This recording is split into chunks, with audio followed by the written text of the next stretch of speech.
네, 반갑습니다. 오늘 어제에 이어서 음, 실천기술론 2강 두 번째 파트 못했던 부분 수업 진행하려고 해요. 어제는 한 번에 이렇게 쭉 달아서 이제 수업을 하고 싶었는데 앞부분에 그 관련된 내용이나 뭐 이것저것 좀 하다 보니까 좀 쓸데없이 좀 말이 많아졌어요. 어떡하겠어. 어, 말 많은 쌤이 떠드는 거 어떡하겠어. 뭐, 근데 말 많은다고 해서 그게 잘못은 아니잖아. 수업 얘기했는데 어제 이제 했던 걸 잘 보면 뭐 가치와 윤리의 차이, 그 다음에 어떤 문화에 대한 이야기들, 그 다음에 어떤 어, 뭐 윤리 문제가 발생했을 때 원칙들, 생명보호 원칙, 일손이다, 뭐 그런 원칙들, 그 다음에 원조 기술이라는 것이 기본적으로 서로가 서로 돕는 기술이기 때문에 관계가 가장 중요하다. 관계의 핵심을 토는 다리는 언어, 대화하는 것들, 뭐 이런 거다. 그리고 관계를 향상시키기 위해서 우리가 있는 그대로를 수용한다는 것. 수용한다는 관점을 선생님이 사랑해라는 관점을 통해서 우리가 좀 이야기를 했어요. 그런 이야기들 좀 하고, 오늘 이제 의사소통 기술하고 이제 앞에서 말씀드렸던 것처럼 이걸 하기 앞서 워커가 마찬가지로 그 클라이언트를 바라보는 관점도 마찬가지예요.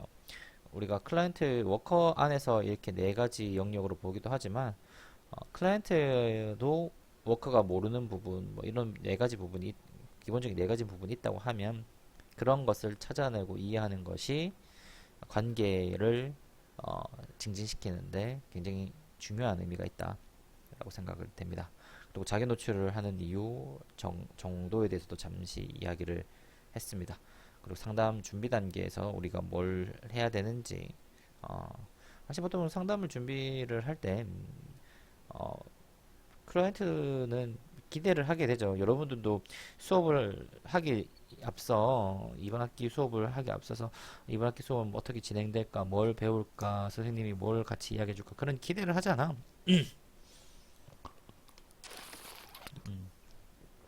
내가 목이 자꾸 가라앉아가지고 자도 떠들어서 그런가 봐요. 그러니까 그런 것처럼 그런 기대를 우리가 한단 말이야. 근데 그런 기대들에 대한 준비, 상담 준비 단계는 그런 겁니다. 준비 운동 한다고 이야기를 말씀드렸어요. 그래서 뭐 반영적 이야기도 하고 뭐 이런 얘기도 하고 뭐 합니다. 그래서 오늘은 전반적인 요런 이야기를 좀 하면서 음, 우리 수업 시간에 어, 조금 더 자세한 이야기를 해볼까 해요. 그래서 오늘은 실제 보면 영상은 좀 짧을 거예요. 한 20분 남짓으로 좀 생각을 하고 있는데 물론 좀 하다 말하다가 또 길어지면 또 할 수 없지만 제 지금 계획 짠 거는 한 20분 남짓 해서 요거는 이렇게 넘어가고 오히려 이제 2주에 수업하는 거는 줌 통해서 여러분들하고 조금 더 이야기를 하고 특히 이제 앞으로 여러분 수업하게 될 그 과제 이야기 조금 2주에 먼저 이야기를 하고 싶어요. 그래서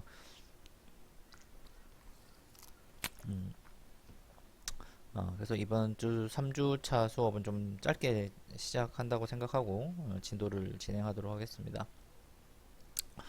자, 이제 상담을 시작하기에 앞서서 이제 상담이라는 것을 들어간다면 기본적으로 불안합니다. 이게 여러분이 이제 더 이상 기억이 안 나겠지만 초등학교 이렇게 들어가면 초등학교 들어가면 굉장히 불안해서 아이들이 많이 울거나 학교 가기 싫어해요.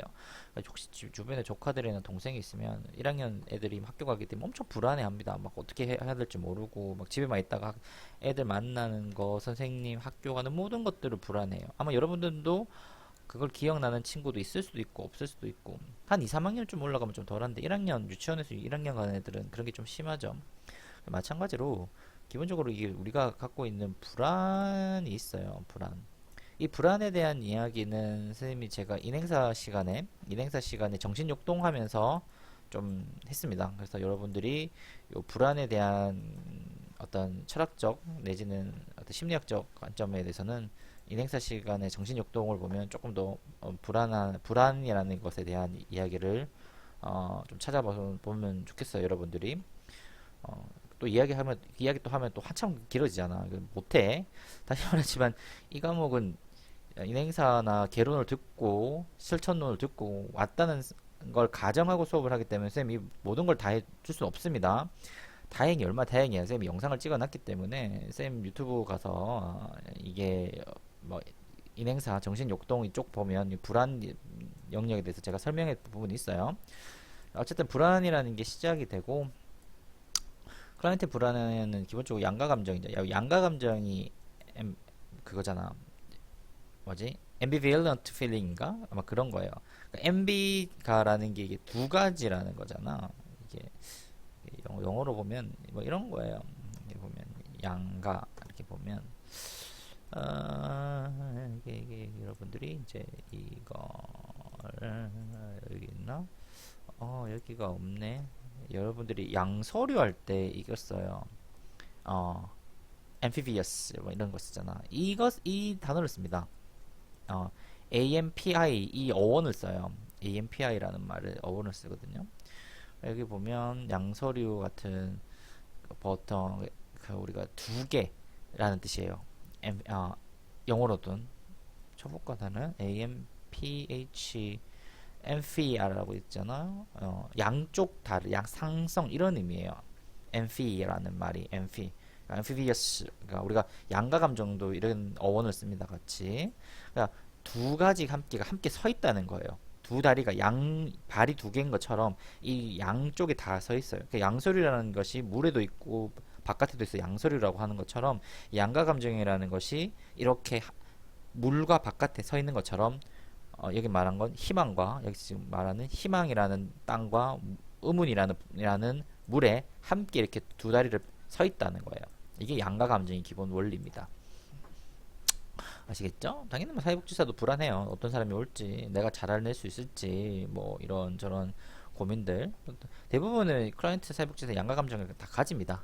어, 인간의 양가 감정은 사실 굉장히 기본적인 속성이에요. 뭐 특별하지도 않고 누구나 양가 감정이 있죠. 예를 들어 여러분들이 뭐 연인, 뭐 부모도 마찬가지예요. 되게 사랑하지만 또 한편으로 굉장히 미워요. 그러니까 그거 아세요? 나를 정말 힘들고 괴롭힐 수 있는 것은 나를 혹은 내가 사랑하는 사람밖에 없습니다. 그래서 나를 미친 듯이 괴롭히는 건 내가 사랑하는 사람밖에 없어요. 내가 사랑하지 않는 사람은 나를 괴롭힐 수가 없어요, 사실상. 그냥 좀 짜증 날 뿐이지, 화가 날 뿐이지. 나를 정말 상처 주고 아파하고 고통스럽고 나를 절망에 빠뜨릴 수 있는 건 유일하게 내가 사랑하는 사람들밖에 없습니다. 예.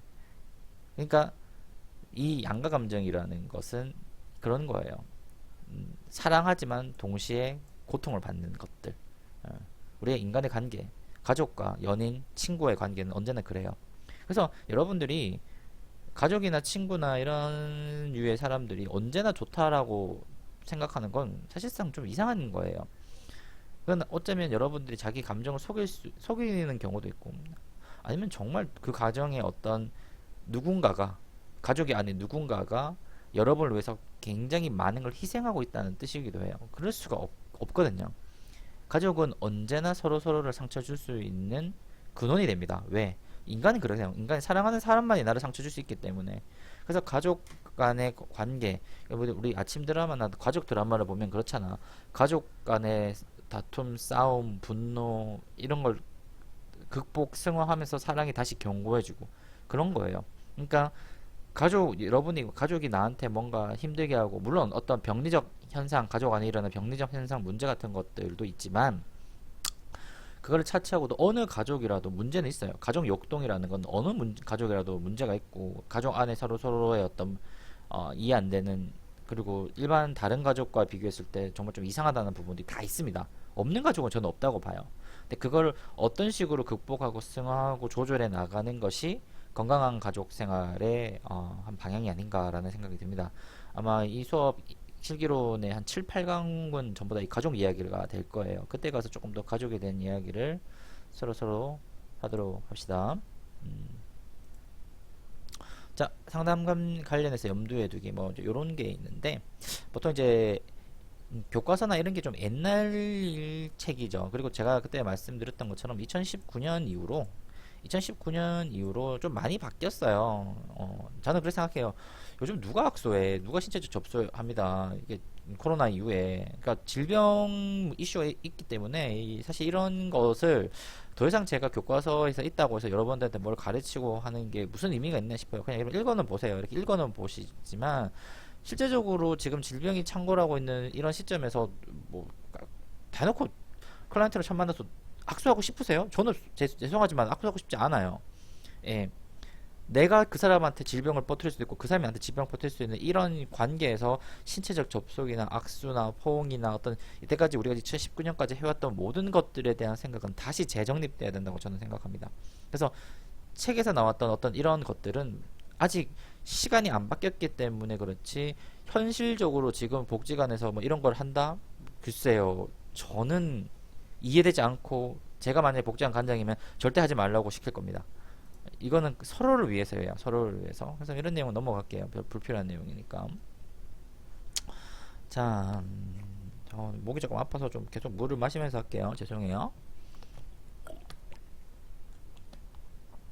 자, 의사소통 기술, 이제 본격적으로 이제 대화하는 이야기를 좀 할게요. 자, 한번 이게 뭐냐? 자신의 생각과 감정을 타인에게 정확하게 전달하고 타인이 표현하는 감정을 정확하게 받아들이는 것.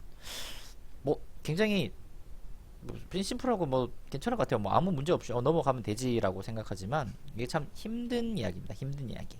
자, 봅시다. 우리가 소통, 아니 우리가 한자로서 소통이라는 걸 하고 영어에서는 커뮤니케이션이라는 말을 씁니다. 커뮤니케이션이란 말. 한자부터 이야기를 하자면 동서양이 좀 비슷한 결점을 갖고 있는데 소는 틀소자를 써요. 어떤 이러한 경계가 있으면 이 경계를 튼다고 통자는 들어올 통, 나갈 통, 통할 통자를 씁니다. 그러니까 우리가 소통이라는 말은 대화는 우리가 소통해야 된다고 그러잖아. 소통이라는 말은 1번이 소예요. 통이 중요한 게 아니라 소통에서 여러분들이 통이 중요한 게 아니에요. 소가 더 중요합니다. 내가 소화하지 않으면 틀지 않으면 이게 안 돼요. 그렇잖아? 여러분 막혀져 있는데 아무리 물을 부어봐 뭐가 되겠어. 여기가 이미 여기 뭔가 구멍이 있어야지 들어오는데 이게 막혀있으면 물이 자꾸 옆으로 새지. 여러분의 대화가 소통이 안 되는 이유는 일단은 이게 안 되었기 때문에 대화가 옆으로 새는 거예요. 딴소리를 한다는 거죠. 그래서 생각해봐. 여러분 친구도 그렇고 마음이 맞는 친구랑 있으면 일단 내가 오픈 마인드가 돼요. 내 몸과 자세와 마음과 눈이 열려집니다. 그 사람한테. 자세도 좀 더 편해지고 표정도 편해지고. 그러니까 내가 불편한 사람 있고 싫어하는 사람 있으면 일단 몸 자체나 표정 자체가 굳어져요. 다칩니다. 굳이 내가 이 사람한테 이런 이야기까지 해야 되나 생각이 들고. 그러니 기본적으로 대화라는 것은 어떤 식으로 A와 B가 있으면 각각의 A의 경계가 있고 B의 경계가 있는데 각각의 경계를 어떤 식으로 소화하느냐, 여느냐가 키예요. 어떻게 여느냐가 키입니다. 그래서 앞선 단계에서 관계 형성을 중요시 생각하는 우리가 실천론에서 관계 형성 같은 것을 우리가 굉장히 중요시 생각했던 이유는 대화를 하면 뭐해? 관계 형성을 통해서 서로의 경계를 무너뜨리거나 열지 않으면 아무런 대화를 할 수가 없어요. 그럼 너는 떠들어라, 난 들을게 정도예요. 그러니까 책에서 나왔던 어떤 이러한 내용들도 되게 중요하지만 대화라는 언어 패턴의 기본 공식 아주 기본적인 철학 영역에서 우리는 소통이라는 관점을 봤을 때 통에 앞서 소가 존재한다는 거예요. 그러면 소를 어떻게 할 것인가를 고민을 하셔야 돼요. 어떠한 뭐 기술적인 방법은 있죠. 뭐 우리 앞에서 봤던 것도 있고 뭐 편안하게 이야기하고 뭐 이런 이야기 다 압니다. 뭐 우리가 이걸 몰라서 대화를 못하는 게 아니에요. 이걸 몰라서 상담을 못하는 게 아니라고. 우리가 기본적으로 타인과의 대화에서 소화한다는 것은 아까 전 시간에 했던 것처럼 자기 노출이라든지 자신을 이해하고 타인을 이해하는 그 이유가 소화하려고 하는 거예요. 일단 열어야지. 근데 열려면 나의 어느 부분이 닫혀 있고 너의 어느 부분이 닫혀 있는 것도 우리가 파악해야 되고 때로는 그 사람이 모르는 부분, 나도 모르는 부분이 존재한다고. 나의 편견 때문에 이거 다치는지, 그 사람의 편견 때문에 이거 우리가 관계가 다치는지 등등등 수많은 여러 가지 논리 같은 것들을 우리가 머릿속에 인지를 하고 실제적으로 대화를 하면서, 그러니까 이게 사실은 이런 것들은 시간과 노력과 이런 경험이 필요할 수밖에 없어요. 이걸 단순히 책에서 본다고 해서 책 보고 난 대화를 익혔으니 대화의 기술을 익혔으니 난 앞으로 이제 언어의 커뮤니케이션의 마스터가 된다. 이럴 수가 없잖아. 당연히 오랜 시간 동안 대화 경험, 흔히 말해서 노하우라는 거, 노하우라는 것이 쌓여야지 비로소 타인을 소화하고 나를 소화하고 그 다음 통할 수 있는 거죠. 그러니까 여러분들이 자꾸 대화, 의사소통 이야기를 말을 꺼내면 자꾸 대화하는 거, 어떤 전달하고 받는 이런 것만 생각하는데 전달과 받는 거에 앞서 서로를 열어야 되는 게 더 중요합니다. 아시겠죠? 그리고 그 여는 방법은 잘 몰라요. 너무 다양하기 때문에 이거는 경험을 통해서 진행해야 된다. 그래서 오랜 동안 경험이 필요하고 마찬가지예요. 커뮤니케이션도 우리가 커뮤니케이션이라는 말도 흔히 말해서 걷는 거 그냥 걸어가는 거예요. 함께 걷는 거예요. 그러니까 서양식 관점도 소통과 비슷해요. 서양식 관점에서 커뮤니케이션이라는 것은 함께 걸어간다는 겁니다. 서로 왕래한다는 의미예요. 커뮤니케이션이라는 개념 자체가 커뮤트 한다는 것이 대동소이하죠. 서양이든 동양이든. 자, 우리가 이제 뭐 비언어적 의사소통 같은 거. 자, 보통 우리의 대화 중에 3분의 1 이상이 언어가 아닌 비언어적인 소통을 한답니다. 표정, 액센트라든지 아니면 뭐 행동, 태도, 자세 같은 것을 그래요. 그러니까 실제적으로 커뮤니케이션에 굉장히 능한 친구들은 외국어도 잘해요. 잘할 수밖에 없어요. 이것 때문에. 이거는 조금 말하자면 제 이야기를 좀 할게요. 제가 일반인에 비해서도 그렇고 일반인 남성에 비해서 더더욱 의사소통의 이런 커뮤니케이션에서 타인의 감정이나 표현 같은 걸 캐치하는 게 조금 빠른 편이에요. 그럼 왜 그런지 모르겠지만 좀 그래요. 아마 제가 MBTI 보면 I 영역, 그러니까 직관 영역이 굉장히 높아서 그럴 수도 있고 뭐 어찌됐든 그래요. 그러니까 제가 외국 나가서 살 때 한 6년 차 살았는데 특히 이제 지도교수랑 뭐 대화하거나 뭐 수업도 마찬가지고 할 때 한 3분의 1 정도는 못 알아듣는 게 있어요. 그러니까 뭐 그 사람의 액센트 때문인지 아니면 내용을 몰라서인지 말 속도가 빨라서인지도 모르지만 3분의 1 그러니까 지금 생각해도 한 3분의 1 이상은 특히 이제 박사 1, 2년 차에는 3분의 1이 뭐야? 절반 이상을 제대로 캐치를 못했던 게 좀 많거든요. 근데 근데도 불구하고 그 말하는 내용을 다 몰라도 80%에서 90% 정도로 이해를 했어요. 이게 왜 그러냐면 나는 그때는 내가 왜 그런지는 몰랐고 그냥 뭐 그런 가 없다 싶어 넘어갔는데 지금 생각해 보면 제가 그러니까 그러니까 문자 언어 내지 그러니까 특히 이제 음성 언어를 캐치를 못해도 그 사람의 비언어적인 태도, 눈빛 이런 걸 통해서 그 사람이 전달하고 싶었던 것을 굉장히 많이 제가 알아차렸다고 좀 느껴요. 그러니까 그런 것처럼 여러분들이 의사소통 기술을 잘 발달시키는 사람은 외국어도 굉장히 조금 빨리 배우고 어떤 영역에서 외국어를 잘 못하더라도 의사소통하는데 좀 문제가 없는 경우가 있어요. 근데 제가 제 경험을 말씀드리면 그래요. 그러니까 제가 박사 4, 5년 차가 아닌 2년 차 때도 그런 게 많았기 때문에 지금 생각해 보면 제가 타인이 말하고 이런 것을 트레이닝이나 여러 가지를 통해서 제가 빨리 캐치를 하는 게 있었기 때문에 그런 것 같거든요. 그래서 여러분들이 의사소통 기술을 발달시켰을 때 뭐가 좋냐라고 하면 그런 여러 가지 부작용, 부가적인 요소로서 외국어를 빨리 습득할 수 있다라고 저는 좀 이야기를 해주고 싶어요. 자, 질문 기술이 있습니다. 질문. 상담에서 매우 중요한 기술이라고 하고 질문하는 동안 적극적 경청. 우리가 여기 지금 적극적 경청이 있나? 여기 포용성. 뒤에 있네. 그래서 이부터 먼저 하자. 6번 경청부터 하자. 상담에서 가장 중요한 것 중에 하나가 적극적 경청이에요. 경청과 적극적 경청이라고 하는데 보통 이제 우리가 적극적 경청이라는 말을 많이 씁니다. 그러니까 주로 우리가 상담에서 경청이라는 말은 주로 적극적 경청을 의미를 해요. 적극적 경청이면 뭐냐면 클라이언트가 하는 말을 그냥 듣는 게 아니라 아주 정말 모든 마음을 다해서 듣고 기억하고 하는 것이 기본적으로 적극적 경청의 내용이에요. 자, 이 책에서는 보면 적극적 경청의 어떤 요령 같은 걸 보면 세심히 살피고 구사하고 듣고 있는 것을 눈빛을 고개를 끄덕이고 적절히 질문하고 이런 말이죠. 그러니까 여러분들 생각해봐. 여러분들이 예를 들어서 소개팅을 나갔어. 소개팅을 나가는데 앞에 있는 남성이든 여성이든 그 사람과 뭔가 이야기를 하는데 그 사람이 나를 쳐다보면서 막 눈을 이렇게 막 빵긋빵긋 막 뜨면서 막 눈을 깜빡이면서 그렇죠. 정말 저도 그렇게 생각합니다. 네 그래요. 진짜 대박. 뭐 이런 이야기를 해. 정말 진짜 대박. 와. 뭐 이런 이야기 막 하면서 들어. 그러면 내가 정말 신나서 이야기를 할 거 아니야. 신나서 이야기를 할 거야. 근데 듣는데 그래 넌 씹으려 봐. 나는 폰이나 보고 있고 너 떠들어. 그래 네 뭐 이런 거 떠들면 그렇지 네 뭐 네 말하고 싶지 않잖아요. 그쵸? 이건 누구나 그래요. 이건 정말 누구나 그래요. 그러면 왜 적극적 경청이 중요하냐라고 이야기를 하면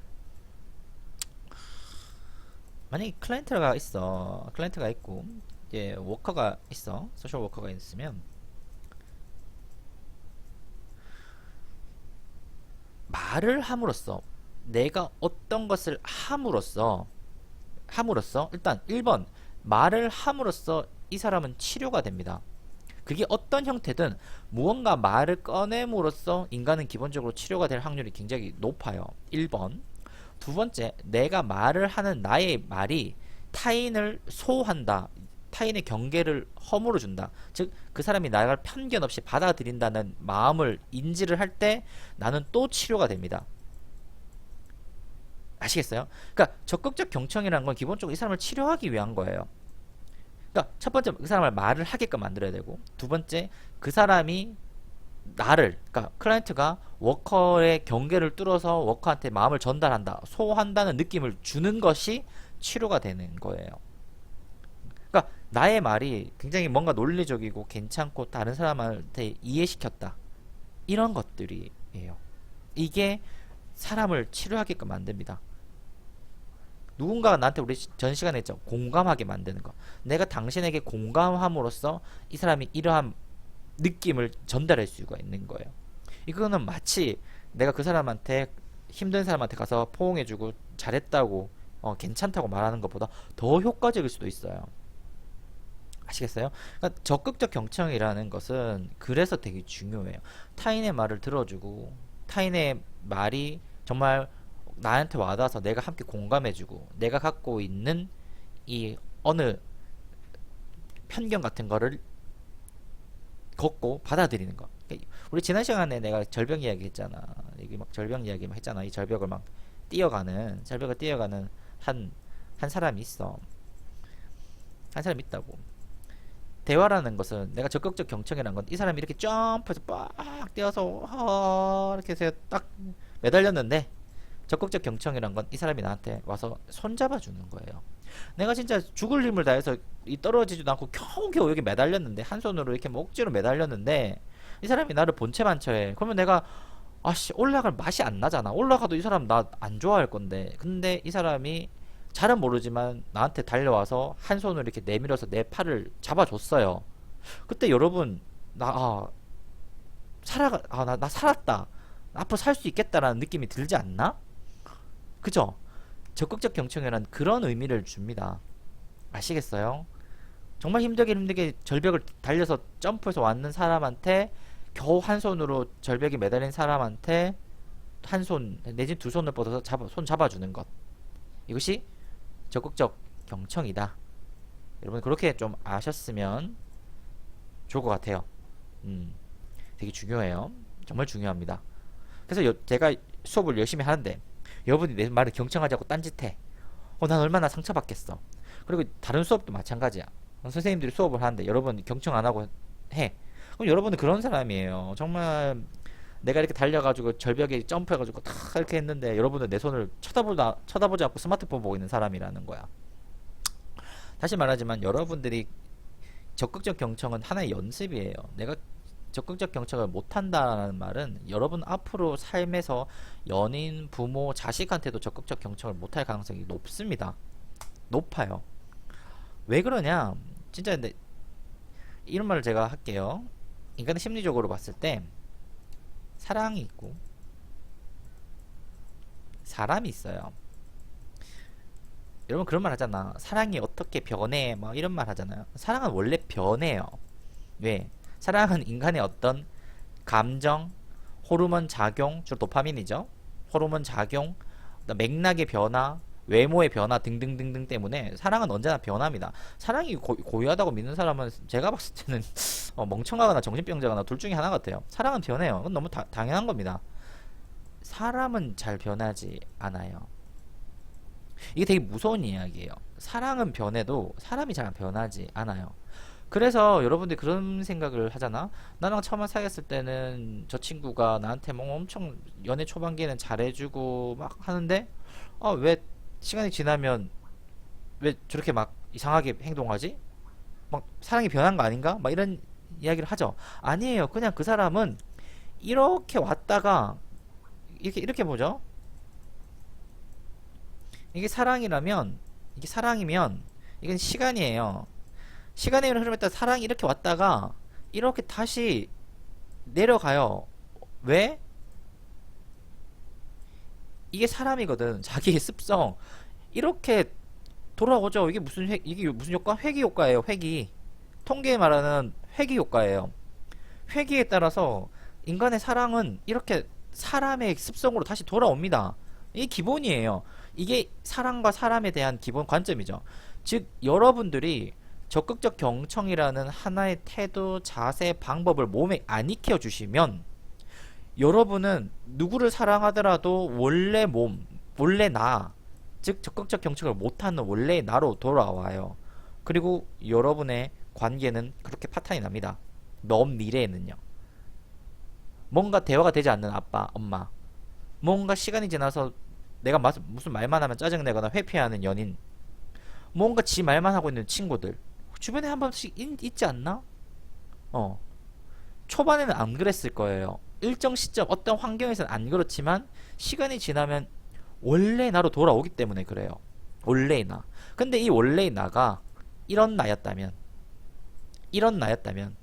원래의 나가 굉장히 적극적 경청을 잘하고 사람을 아끼고 적극적이고 매사에 긍정적인 그런 원래 나라는 인간이 원래 여기 있다면 여러분 느낄 거예요. 이 사랑은 변하지 않는다.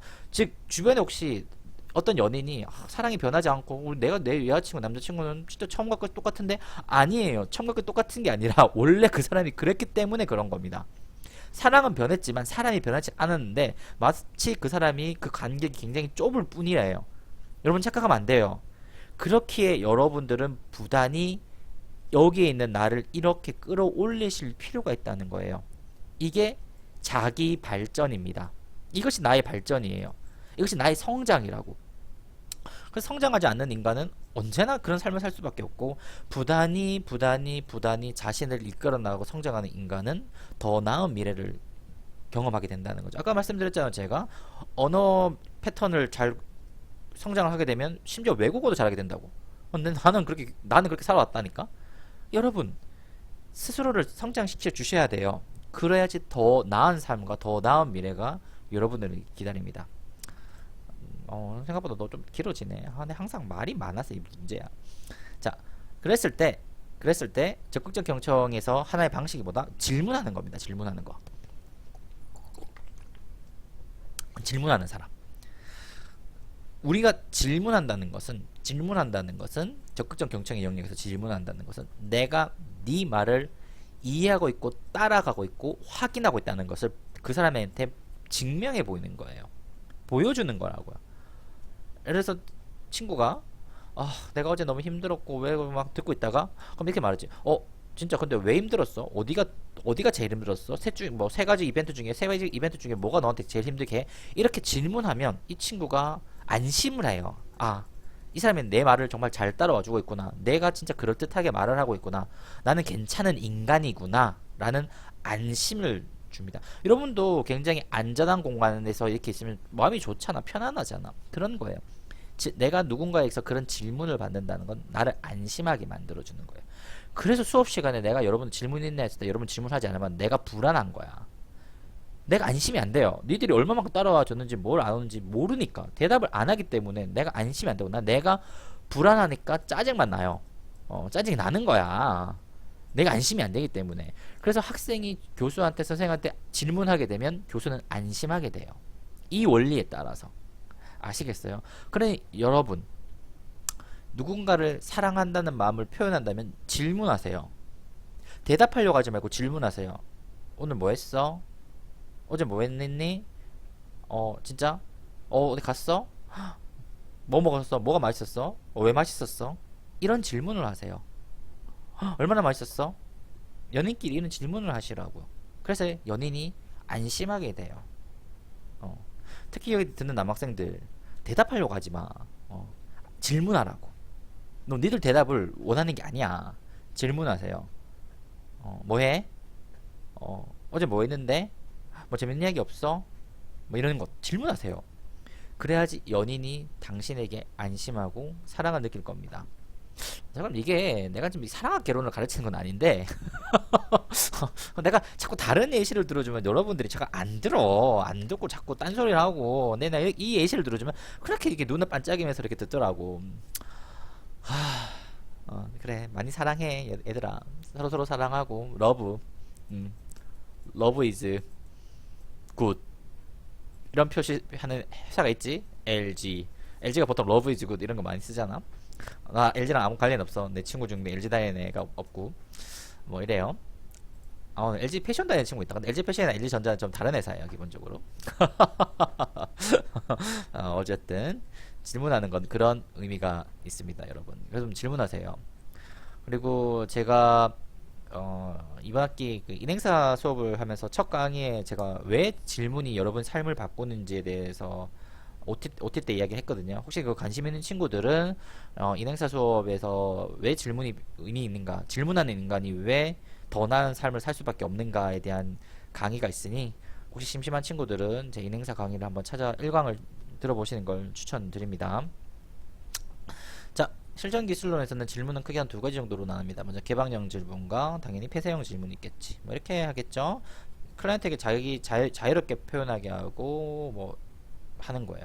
뭐 정보를 많은 정보 예를 들어서 선생님 아들 딸들에 대해서 좀 말씀해 주실 수 있으세요? 아니면 사건으로 돼서 선생님께서 되게 피해를 많이 보신 것 같은데 어떤 피해 좀 입으셨어요? 어머님 할아버님은 그때 그렇게 말씀하셔서 어떻게 반응하셨어요? 이렇게 질문을 해요.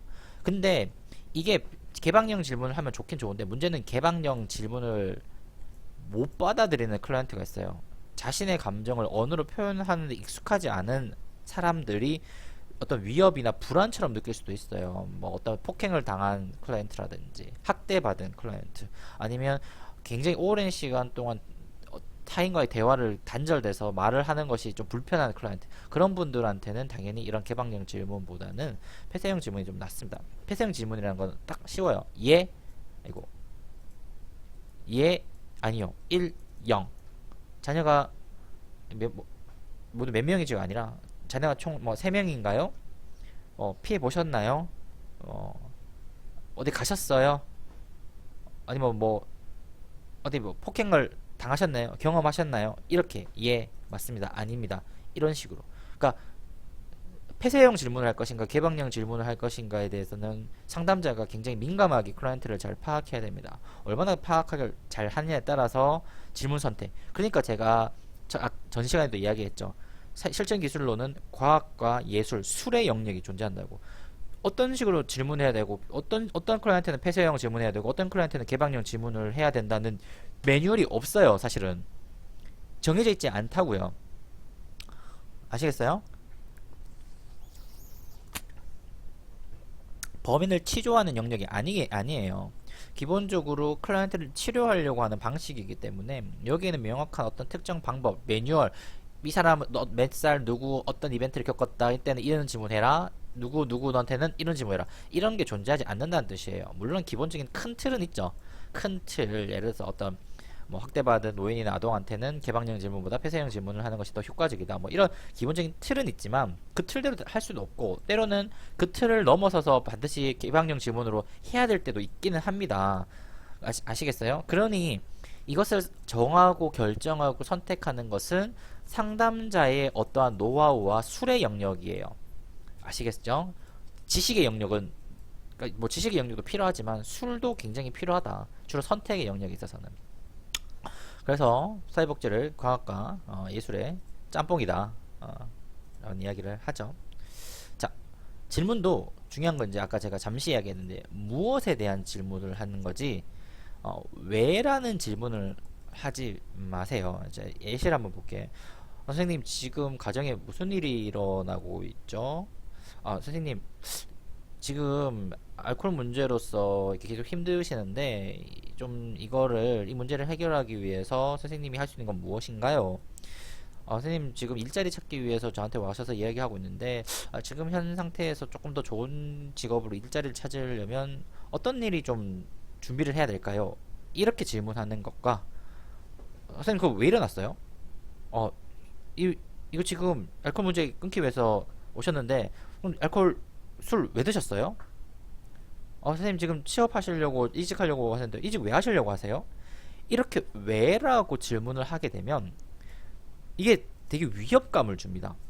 위협감을 주고 동시에 왜 그러면 뭔가 당위성이 있어야 될 것 같아. 내가 어떤 정답이 정해져 있을 것 같은 그런 느낌 같은 느낌을 줍니다. 왜라는 질문은요. 내가 여러분한테 그랬어. 야, 너희들 수업 왜 늦게 왔어? 그럼 내가 진짜 치조하는 거잖아. 수업을 늦게 왔는데 왜 늦게 왔냐고. 그러면 선생님 뭐 때 왔어? 뭐 이렇게 얘기하겠지. 그럼 내가 만약 이렇게 질문해. 야, 무엇이 너희를 수업을 늦게 하게 만드니? 그러면 왜보다 좀 낫지 않아요? 선생님 제가 사실은 PC방 가서 롤을 좀 하는데 오늘 좀 뭔가 좀 치어인가? 그게 상승할 것 같아서 좀 했습니다. 그러면 그래. 그것이 너를 늦게 만들었구나. 그래. 수업 들으지 말고 PC방 가거라. 넌 F. 뭔가 좀 대화가 그래도 좀 하기 애하지 않니? 그래서 내가 너 왜 느꼈어? PC방 너 PC방 왜 갔는데? 롤 하려고. 롤 왜 하는데? 재밌게. 그게 좋아? 넌 F. 이것보다는 똑같은 F라도 마음이 좀 너그럽잖아. 그지? 그지? 그러니까 어쨌든 여러분 그래서 타인에게 질문할 때 왜보다는 무엇으로 질문하는 것이 서로를 여는 소화하는 격을 갖고 있는 틀을 깨는데 유리합니다.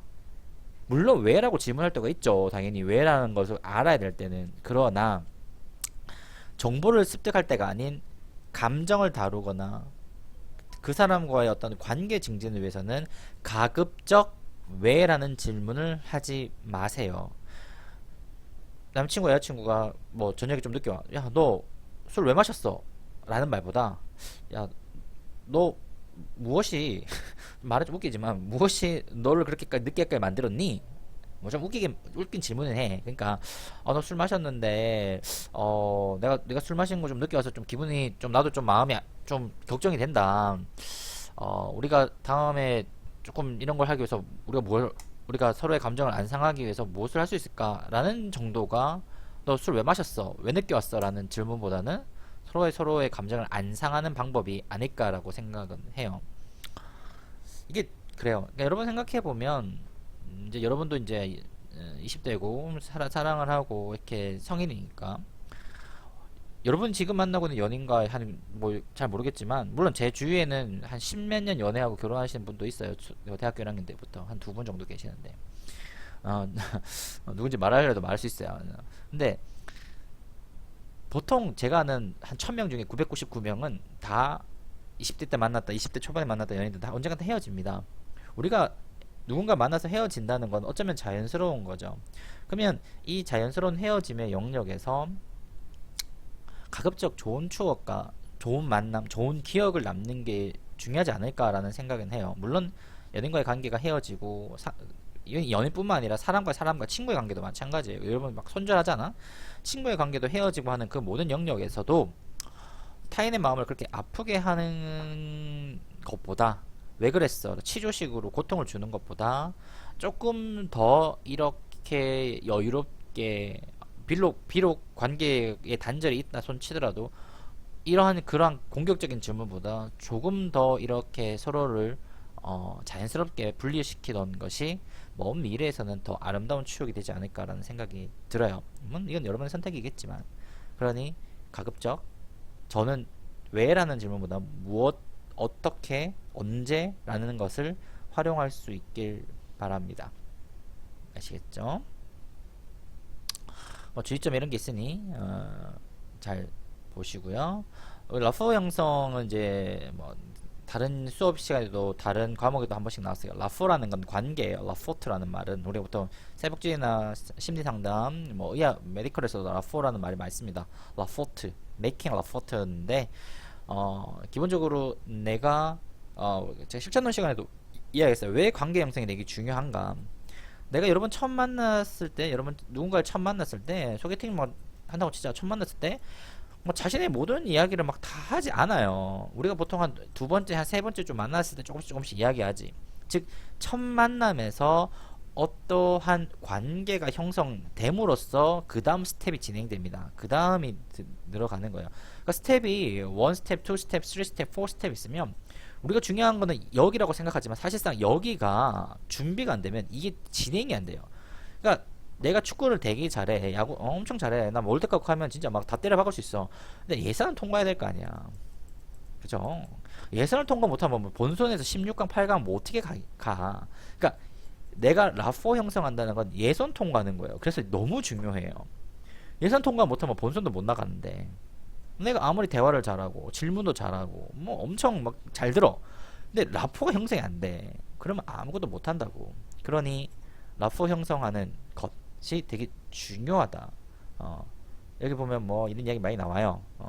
있으니 보시고 이걸 몸에 익히시면 됩니다. 카두신이 이야기한 라포 형성의 방법들이에요. 이거 말고도 더 많겠죠. 이 정도만 하면 어느 정도 라포 형성 된답니다. 저도 어느 정도 동의를 해요. 뭐 이거 말고 더 있겠지만 어쨌든 anyway. 자, 뭐 있고 동료와 공감 지난 시간에 얘기했으니까 뭐 그렇게 경청도 이야기를 했어요. 적극적 경청에서 3단계를 이제 이야기를 합니다. 초대, 경청, 반영이라고 해요. 초대, 경청, 반영, 초대, 경청, 반영. 진짜 내가 시험을 쳤으면 이거를 막 시험을 냈을 거야. 옛날에 한번 시험도 내봤어요. 적극적 경청의 3단계. 초대, 경청, 반영. 이러면 막 다 적어냅니다. 근데 실제로 정말 초대, 경청, 반영을 자기 삶에서 구현할 수 있는 친구가 얼마나 될까? 얼마나 될까요? 쉽지 않죠. 자, 초대라는 것. 이게 제가 이렇게 다른 말로 워밍업, 액션, 공유라고 적어놨던 거는 나중에 소셜 사이코 드라마 할 때 쓰는 방법과 유사하기 때문에 소셜 드라마에서는 워밍업을 하고 액션을 하고 공유를 합니다. 이건 세 가지 방법이에요. 드라마 방법이에요.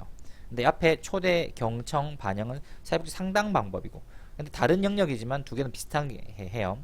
자, 초대를 한다는 거예요. 내가 적극적 경청으로 초대한다. 이게 무슨 말이야? 내가 듣고 있는데 뭘 초대한다는 게 아니라 내가 어떤 사람의 말을 들을 때, 여러분 지금 LS 소개팅 가서 소개팅을 딱 갔는데 내 앞에 앉아있는 애가 정말 표정이 좀 말을 많이 하고 싶어. 왜냐, 얘가 나를 마음에 들었나 봐. 그러면 내가 그 사람의 말을 들을 준비가 돼야 되지. 표정도, 자세도. 그래, 너 한번 오늘 떠들어봐라. 내가 오늘 시컨 들어줄게. 이런 거. 이런 내 마음의 준비 단계. 너를 내가 초대하는 거야. 내가 너를 초대한다. 너 오늘 한번 떠들어봐라. 그리고 들었습니다. 열심히 듣습니다. 고개 끄덕이고 맞다. 그렇지. 대박. 와 대박. 짱. 킹왕짱 뭐 하면서 들어요. 1시간 내내 듣습니다. 그리고 나서 반영. 뭘 반영한다는 거지? 뭘 반영한다는 거지? 이렇게 친구가 한참 떠들고 나서 네가 그래서 정말 힘들었겠구나. 네 이야기 듣고 나서 야 내가 너였으면 그렇게 잘 못했을 건데 너는 진짜 좀 대단한 것 같아. 아니면 진짜 너 힘들었겠다. 네가 힘들어서 나도 굉장히 좀 마음이 아프지만 뭐 너는 잘 해낼 거라고 나는 생각해. 같은 우리가 그렇게 너의 마음과 느낌과 감정과 사실을 반영해 줌으로써 리플렉트 하면서 공유하면서 감정을 서로 공유하면서 뭐가 증진된다? 공감이 증진된다는 거예요. 엠파시가 된다는 거예요. 엠파시의 중요성은 지난 시간에 계속 이야기했어요. 공감을 하고. 그래서 반영한다. 공유가 안 되면 뭐다? 이건 동정이에요. 그래서 동정이 효과가 없다는 거예요. 동정도 사실은 이거 할 거예요. 초대 경청할 거예요. 그래. 너 진짜 안 됐네. 와, 진짜 안 됐다. 어떡하냐. 와. 공유를 못 하는 거예요. 반영을 못 시키는 거예요. 그래서 동정이 효과가 없는 거예요. 심파시가 효과가 없다는 게 여기서 나오는 거예요. 아시겠어요, 여러분? 갈 거라고 생각해. 자, 뭐 반영 단계는 아까 제가 말씀드렸던 것처럼 내용을 반영하거나 감정을 반영하거나 이런 겁니다. 내용을 반영할 때는 재진수라는 거. 진짜 네가 지금 네가 아프다고 네가 그렇게 생각해. 진짜 힘들었어. 진짜 그거 힘들었구나. 이렇게 중요한 건 앵무새처럼 따라하지 말기. 알죠? 느낌 같은 느낌. 그래. 뭐 진짜 오와 오와 하지 말라는 거야. 감정을 반영하는 거. 표현. 그리고 이러한 거 주로 이제 현재 시제. 너 지금 그때 그래서 너 지금 되게 안 좋았겠구나. 와, 너 오늘 너 되게 그때 수업 F 맞아가지고 오늘 너 진짜 좀 기분 안 좋겠구나. 이렇게 말하는 것들. 야, 이거는 조금 더 연습을 통해서 하는 게 좀 좋지 않을까라는 생각이 좀 듭니다. 수업 시간에 한번 해볼게요. 자, 몇 가지 이제 남은데 명료화 기술 같은 경우에는 이런 거예요. 클라이언트들이 이렇게 여러분처럼 아주 명확하게 대답을 안 못할 때도 있어요. 막 중구난방 이야기하고 막 이런 식으로 이야기하기도 하거든요. 그럴 때 좀 모호한 내용이나 좀 이해 안 되는 부분을 이렇게 정리를 하는 경우가 있어요. 여기 지금 보면 명료화 기술 같은 게 있는데 이렇게 하기도 해요. 뭐 그러면 내가 이렇게 얘기한 거야. 내가 애랑 만났는데 애한테 막 갈구고 막 가다가 시장에서 막 가다가 막 역시 염리 만나서 그래서 내가 선생님 그러면 그때 시장에서 아이를 뭐 영수를 좀 심하게 야단치셨는 것 같아요.